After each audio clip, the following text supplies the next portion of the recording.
Hello, good morning, good afternoon, or good evening. I don't know what time you're watching this video at. However, what I do know is that I hope that you had, or will have, a great day. Today we're back, actually trying out the new limited time multiplayer series that is the Birth of Grand Prix limited series, with some crazy old school cars in it, and one of them, which we'll be mainly focusing on today, is the Mercedes W154 with a whopping 500 horsepower. Well, to be precise, it's around 487, but just around that, it's nearly 500. And let me tell you, and believe me when I tell you, this car is crazy and it wants to kill you. At least driving it on the steering wheel, it is absolutely mental. I would say this car is broken and undrivable, but let's go ahead into the racing and see for yourself.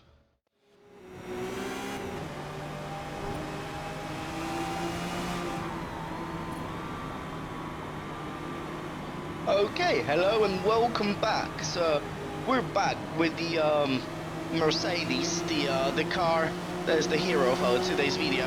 And as you can see, this car is going all over the place. I can't even hold it in a straight line whilst my accelerator is down at 50%. This is just mental. I mean, all of these cars are very difficult to drive, but the Mercedes, it is something else. It kind of feels like the force feedback is reverted, or inverted rather.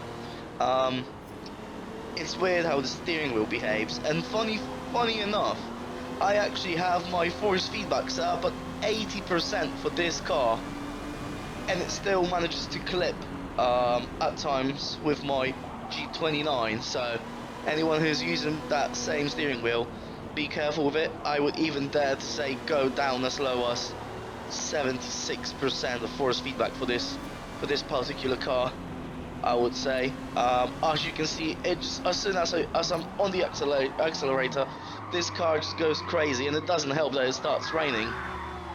Unfortunately, we weren't able to save it. This car that I'm using at the moment, it is completely stock. Just because I've tried to tune the cars, there is a few tuning options available from the get-go, but it doesn't do much better, to be fair, if not even worse than the stock version. Anytime you put the pedal down, it just spins out. And I have driven the other cars, and I'm going to show them in comparison later on, but this car, oh my god, it's undrivable, and that's such an easy track as well. We basically drove in an oval, right? So yeah, that's gonna be a really fun video, that one. As you can see, I think I've got the terrible bug that happens in Forza Motorsport, which is your FPS dropping after some time in the game for some reason. I mean, I think my graphics card and everything is pretty decent. I keep a consistent 60 FPS, and then after one or two races, it starts dropping to about 40 or even 30s. And I've seen a lot of people in the forums having the same issue, but it seems like 1010 thinks it's a user problem. So yeah. Right, 88 laps is definitely too much. What we're doing is oh, it's 30 laps. Okay, that's gonna be a long race. Okay, 32 laps of fuel it is. And yeah, I wonder if we're actually going to manage to do at least 10 of those. If there was a damage on, I'm sure we wouldn't. And the guy that we've just seen, that has an auto union car, this is the best driving car out of them all in the series. So please don't make the mistake as I did with buying the Mercedes. In fact, I bought two by an accident when I was trying to rent one. So yeah, let's start the race. The auto union car is the best by far.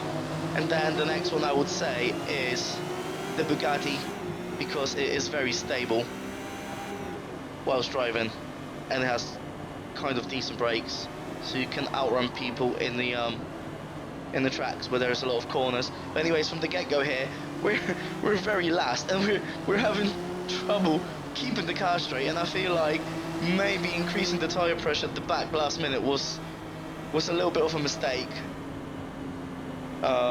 because with the lower pressure, at least we knew how the cars were going to behave. And that guy literally just drives straight into us. Oh my god. Look, we're very gentle with the accelerator, and we're trying not to brake through the corners. We're really just trying to coast through them, because otherwise we're just gonna spin out, I guess. Let's go 4th gear. Let's try to floor it a little bit, maybe with the high. Oh my god, this car. I constantly keep counter steering, but I'm just unable to really. The front just floats, and then the back just skids. Oh my god.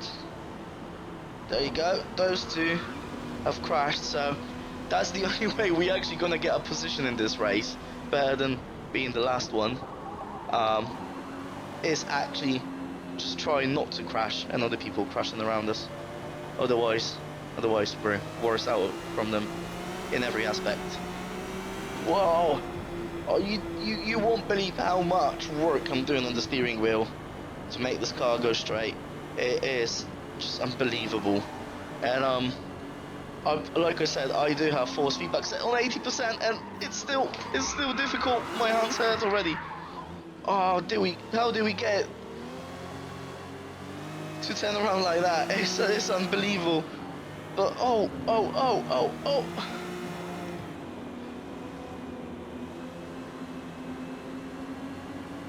That car is undrivable. And for us to do 30 laps in that, I don't know if this is a content that anyone's gonna want to watch, to be honest with you.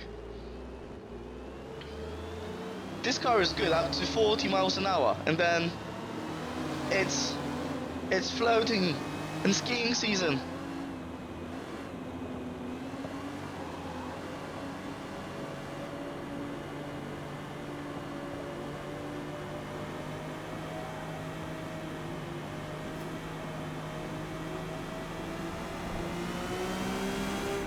Whoa. I don't understand how am I able to counter steer that car. To be truthful, I'm not. Right, I'll be honest with you. I don't feel like finishing this race is a good idea. Just at least not putting it in the video the whole race. So what I'm gonna do is I'm going to torture myself finishing off this race, but I will skip the video towards the end as a proof that I've actually crossed the finishing line and have managed to hold on. Okay guys, so in between those laps that have been cut out, what I've noticed that if I keep the car under 4,000 RPM, the car is actually drivable through the corners and on the straights. That does not by any means mean we're competitive, as if you take a look at the leaderboard, we're nearly 70 seconds behind number 9, and we're number 10th, which means, of course, we're the last driver in the leaderboards. But yeah, this car is drivable when you keep it under 4,000 RPM, and as you can see, I've changed my tires as well, so just a quick note on that. It's still wobbly, but you're able to take a corner. It's not spinning out as much, as you can see. Well, not as much as I said.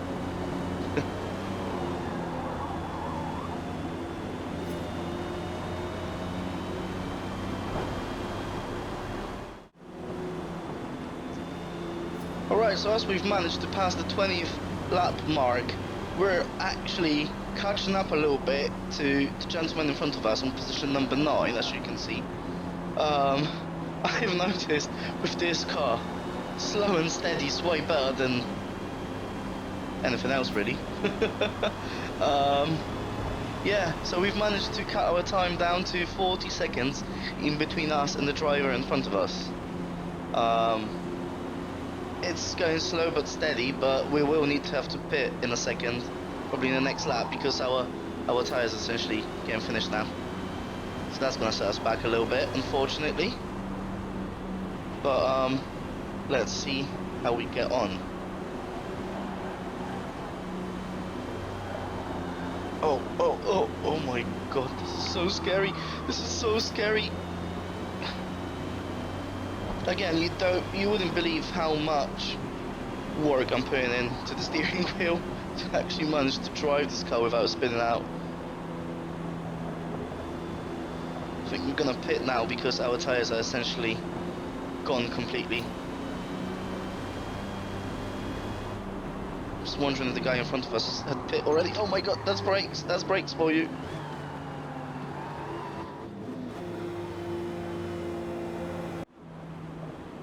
Yeah.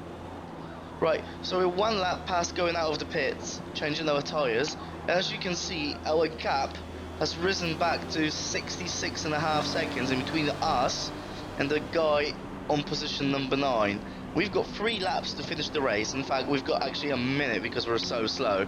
Don't think there's going to be any more changes. So what I'm going to do is I'm going to skip ahead to the finish, leaderboard, and we're going to go to a different track, and I'm going to show you 2 of the different cars that I think are actually worthy and competitive in this series. And those are the Auto Union car and the Bugatti. And it's funny because based on the stats, they're completely opposite to each other. The Bugatti is kind of the worst car from the whole series according to its stats, and then the Auto Union one is by far the best car according to the stats. So let's go ahead and see how these two compare to the Mercedes that is broken and undrivable. Right, hello and welcome back, guys. So now we're with the Bugatti Type 35C, which according to the stats is the slowest car out of them all in this series. That is the Birth of Grand Prix series in multiplayer. And as you can see, this car is still difficult to drive, don't get me wrong, by any means, but this is a rental. I have not changed anything, even the force feedback settings, as I can't change those with a rental. But the car is a lot more stable and predictable than the Mercedes. And so we're doing a quick practice just now because we won't have time to do a good qualifier, and I want to start from the end and see how this car is going to deal with that race. What I can say is this is obviously a lot more difficult track than the oval, and you've seen the Mercedes on the oval. Imagine how difficult it would be to drive on this track. Alright, let's skip the practice and let's go straight ahead to the race.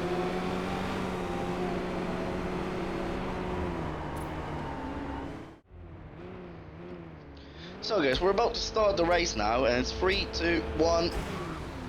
Okay. So we're in fact not actually starting from the very back, we're starting from the 6th position. And it's an absolute carnage right from the get-go. People crashing, spinning out, getting out of the track. This guy in front of us is kind of lagging. So we're gonna be extra careful, and we never know, we might actually make it out alive out of the first lap with this Bugatti Type 35C.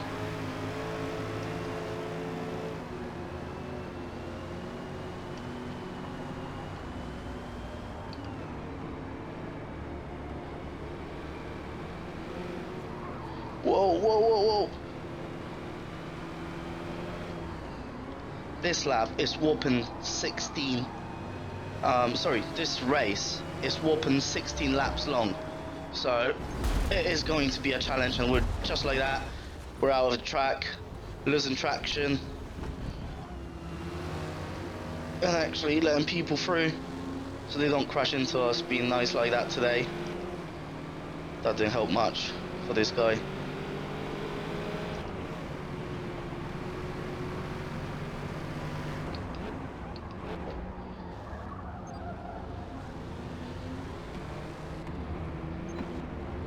Jeez, that guy really scares me with his car going all over the place. But we're no much better, we are.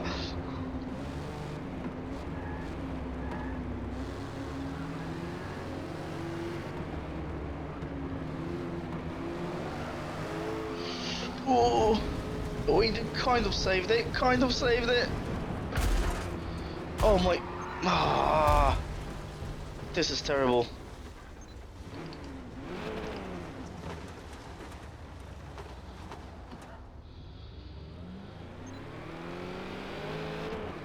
This is absolutely terrible. That guy just smashed into us like we weren't there. And I know I kind of joined the track, but he's seen me joining in, so he could have kind of swerved around, right? Whoa, how was that car suddenly so slippery? It wasn't slippery like that in the practice.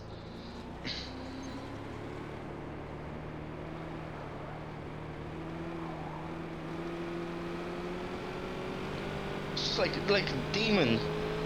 a demon possessed this car just now.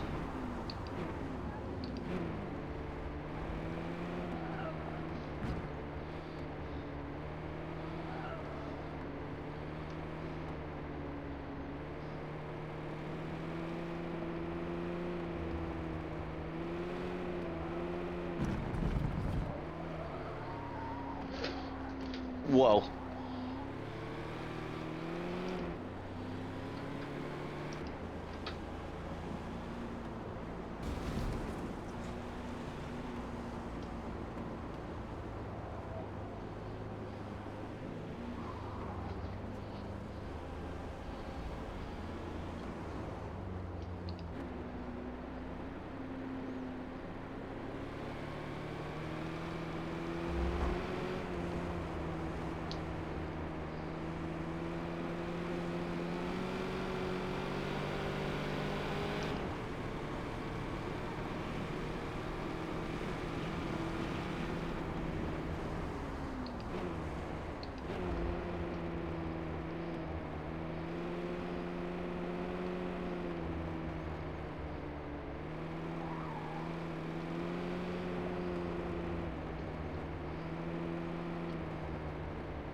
That car is absolutely terrible to drive as well. I'll take it back. It's much better than the Mercedes, but... Oh! Oh!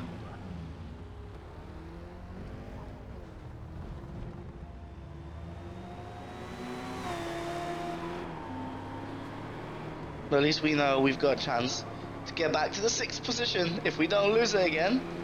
That is. I think we're gonna have to change our tyres at least once. At least once.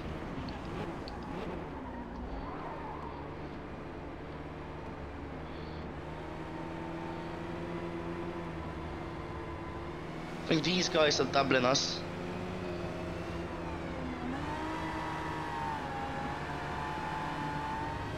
Thankfully, they're ghosts and we don't need to make way for them. Not likely to make much difference for us, because we're well behind. I think we last position again.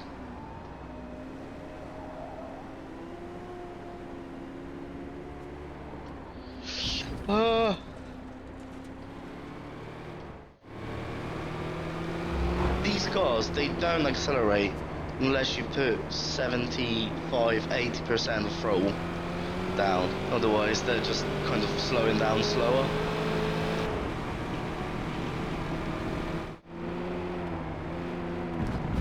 Well, I don't think there's going to be much going on up until at least towards the end of the race, so I'm just going to go and skip ahead and not bore you with my struggle.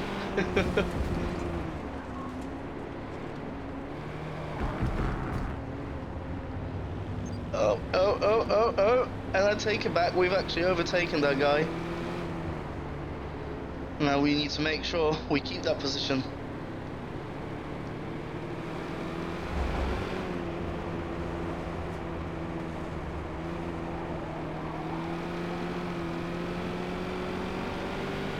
Push it up a little bit. We're gonna need to change the tyres next lap. I'm telling you, every and each corner in this car is so scary. It is so flippin' scary. Like, you don't know how these cars are gonna behave. I really love the entry to those pits. I felt that for a second I drove somewhere wrong, but no, these are the pits.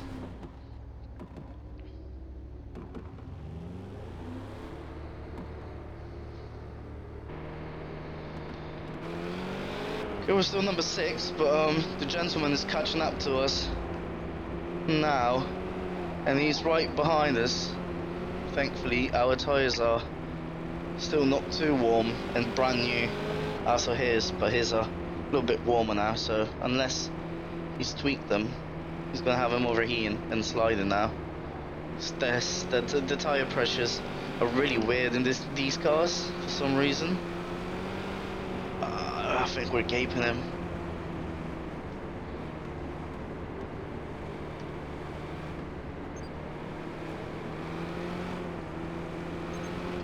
Total time penalty is about half a second. Really, I got a penalty for that.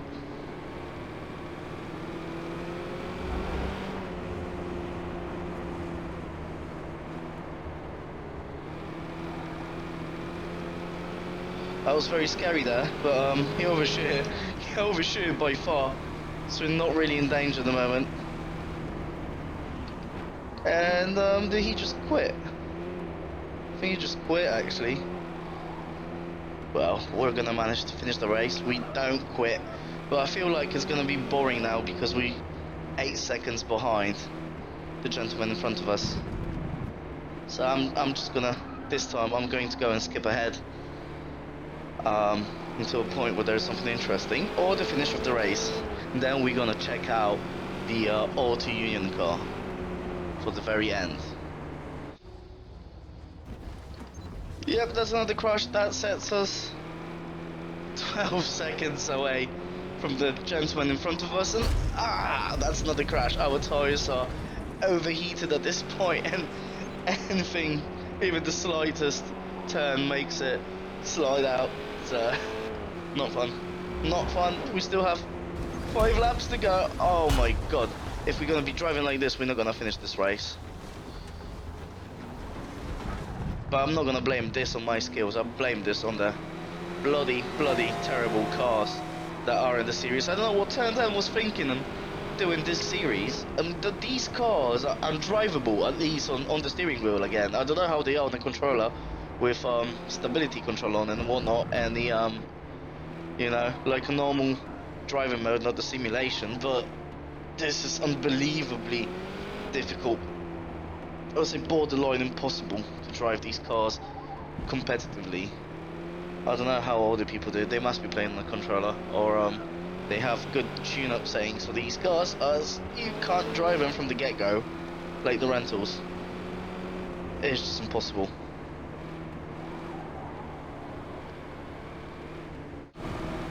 Free to go. Oh, we lost that position there. Back to the 6.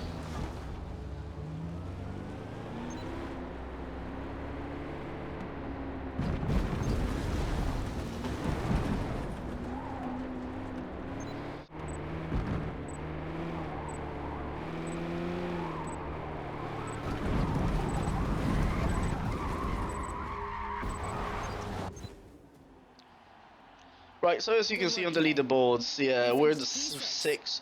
There was so many people that just quit because they weren't able to drive.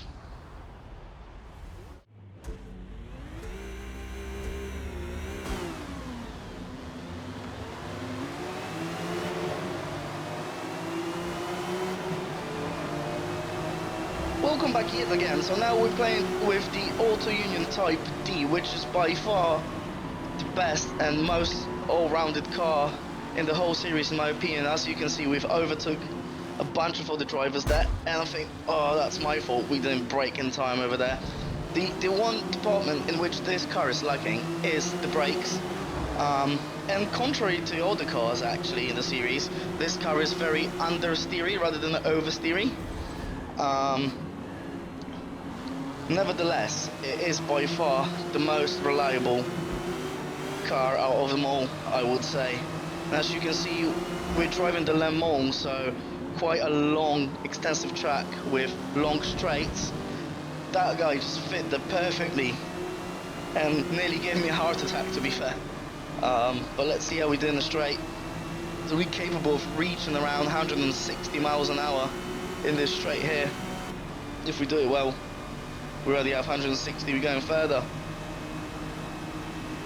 And is that a Ferrari? No, sorry, that's in the Auto Union as well. As you can see, top 5 positions are Auto Union cars. Late braking right there. We still managed to fit into the corner, unlike the guy in front of us. Heavy on the accelerator towards the exit and onto the straight. That guy is gonna get our slipstream, and I don't think we are able to get the guy in front of us, so very likely he's gonna overtake us. However, we should be positioning ourselves more towards the right because of the next chicane. He's actually getting closer and closer. He's gonna make a move before the turn. Yes, he does. I'm just gonna let him through. And I shouldn't let off the brake so early, and he overshot. I did as well, which is my mistake. I should have stayed on the brake and be gentle with it. Anyways, the race keeps going, and we need to make no more mistakes like that if we want to be somewhere in the top of the leaderboard at the end of that race.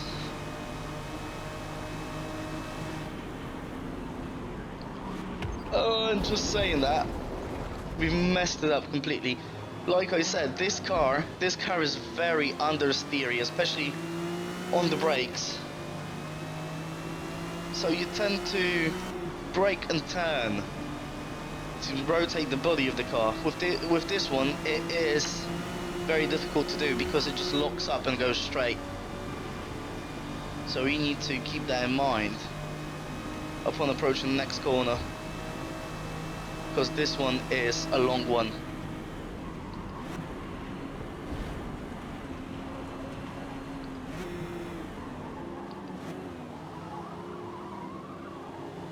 Still not as good as I would like it to be, but definitely an improvement from the last corner. I think our tyres are warmed up now, and they're much more grippier than they were before, so that's something we need to factor in as well.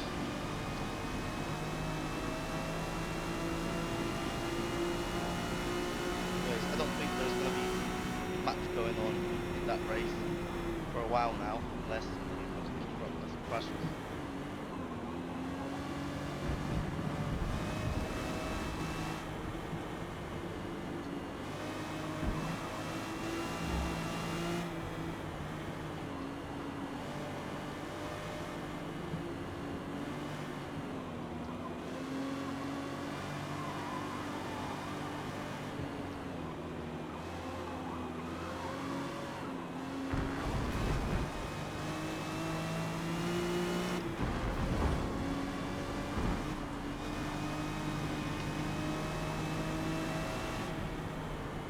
And the gentleman went to the pits after the first lap.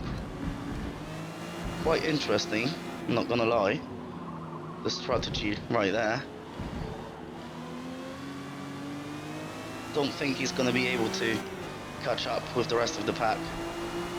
So we're now third, which is lovely.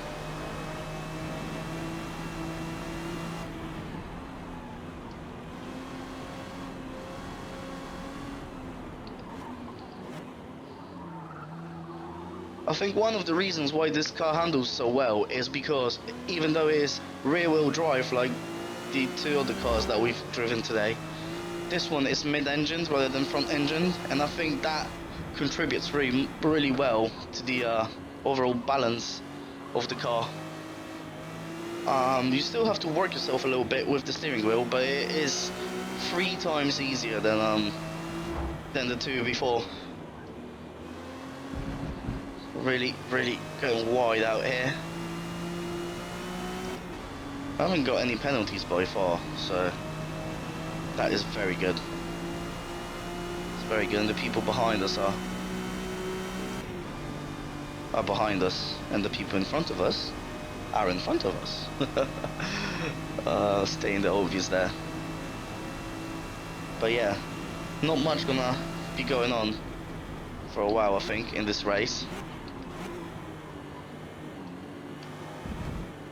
So we might as well just skip ahead up until there is something going on.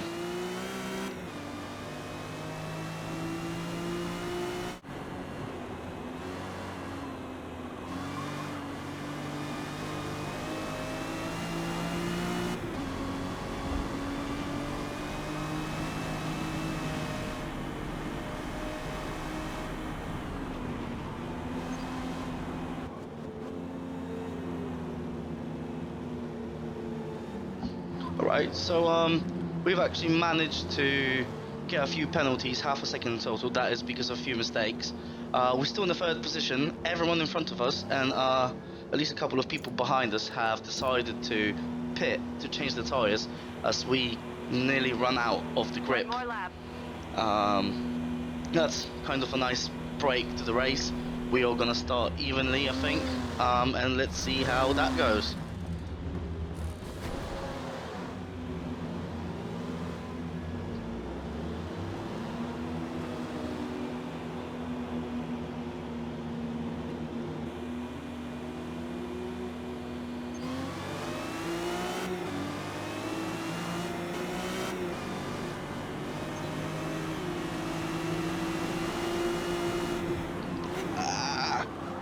And we got carried away right there.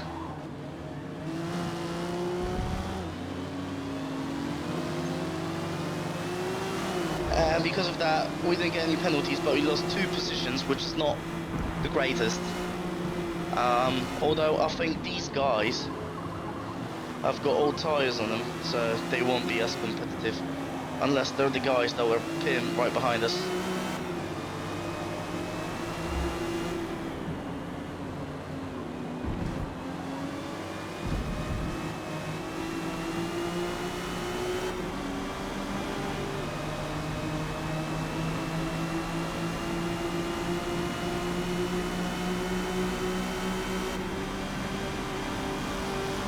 Okay, he just overtook us.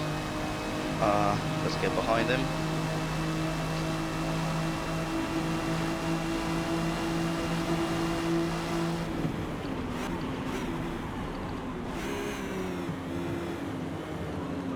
Messed up with the gearing right there.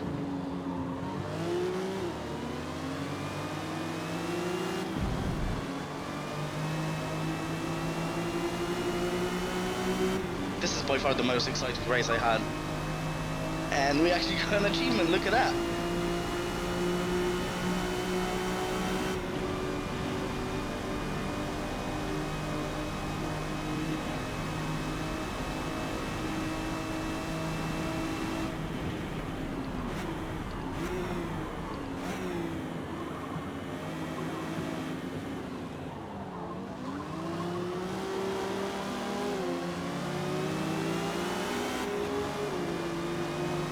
We shouldn't worry too much because the gentleman in front of us has over 5 seconds of penalty, so we for sure gonna take his position when we cross the finish line.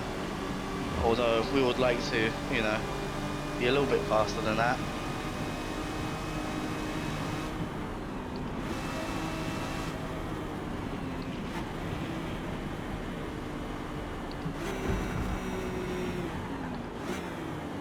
And that gentleman just lost it to the pressure right before the end of the race.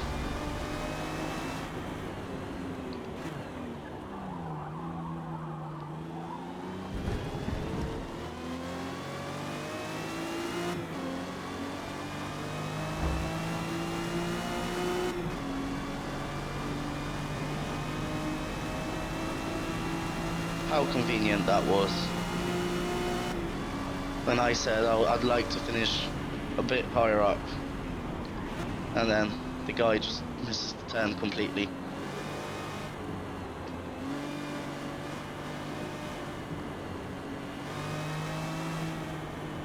Don't think he's even trying anymore. He's 6 seconds behind us, and even though we're taking it carefully, I think he might be as well.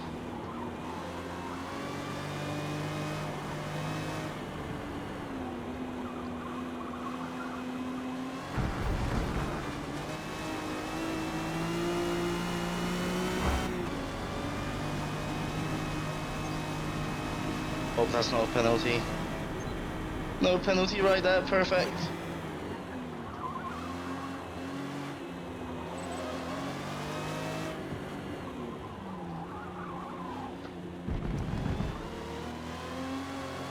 And that's it, pretty much finish on the 6th position in this race, so way better than being last as we were in the previous 2. Hope you liked the video, hope you enjoyed it, hope you're gonna take something out of that. As you can see, the top leaderboard, top 6 cars, top 7 in fact, are Auto Union Type D, which is by far, in my opinion, the best and the only car that you should be driving this series if you decide to. Yeah, again, hope you enjoyed the video. Don't forget to like and comment on the video, and of course subscribe if you like my channel and the content. And I hope you will have already had a good day. Thank you very much, and I see you in the next one. Bye.